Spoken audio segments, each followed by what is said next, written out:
நகைச்சுவை நடிகர் ரோபோ சங்கர் உடலுக்கு திரையுலகினர் பலரும் அஞ்சலி செலுத்தி வருகின்றனர். இது பற்றிய விவரங்களை செய்தியாளர் ராஜாவிடம் நாம் கேட்கலாம். வணக்கம் ராஜா. உடல்நலக் குறைவு காரணமாக 46 வயதில் நகைச்சுவை நடிகர் ரோபோ சங்கர் நேற்றைய தினம் காலமானார். திரையுலகினர் பலரும் தற்போது அஞ்சலி செலுத்தி வருகிறார்கள். இறுதிச் சடங்குக்கு என்ன மாதிரியான ஏற்பாடுகள் செய்யப்பட்டிருக்கு? எங்க இறுதிச் சடங்கு நடைபெற இருக்கிறது?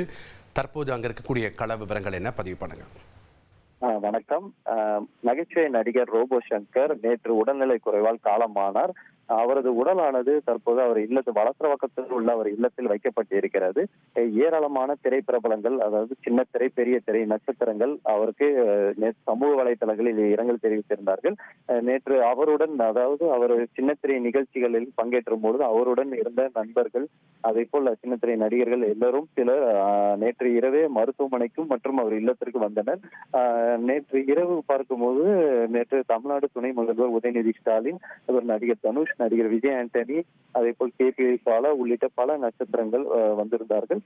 இன்று காலையும் சின்னத்திரை நடிகர் சங்க தலைவர் பரத், அதே போல சின்னத்திரை நடிகர் சங்கத்தில் ஏராளமான அவர்களுடன் பணிபுரிந்த சக நடிகர்களும் நேரில் இரங்கல் தெரிவித்து வருகிறார்கள். பல பிரபலங்கள், அரசியல் கட்சி தலைவர்களும் தங்கள் சமூக வலைதளங்களிலும் அறிக்கை வாயிலாகவும் இரங்கல் தெரிவித்து இருக்கிறார்கள். மேலும் இன்னும் சற்று நேரத்தில் நடிகர் கமலஹாசன், நடிகர் சிவகார்த்திகேயன் உள்ளிட்ட பெரிய நட்சத்திரங்களும் வருவதாக தகவல்கள் வெளியாகி இருக்கிறது. அவரது உடலானது இன்று 4:30 மணி அளவில் வலசரவாக்கத்தில் உள்ள மின் மயானத்தில் தகனம் செய்யப்படுவதாக குடும்பத்தின் தரப்பில் தெரிவிக்கப்பட்டிருக்கிறது. அதற்கான ஏற்பாடுகள் செய்யப்பட்டு வருகிறது. நேற்று இரவு முதலே பொதுமக்களுக்கும் அதே போல் அவர் சார்ந்த உறவினர்களுக்கும் திரைப்பிரபலங்களுக்கும் அஞ்சலி செலுத்தும் விதமாக அவரது உடலானது அவர் இல்லத்திற்கு கீழே வைக்கப்பட்டிருக்கிறது. ஏராளமான திரைப்பிரபலங்கள் தங்கள் இரங்கல் பதிவிட்டு வருகிறார்கள்.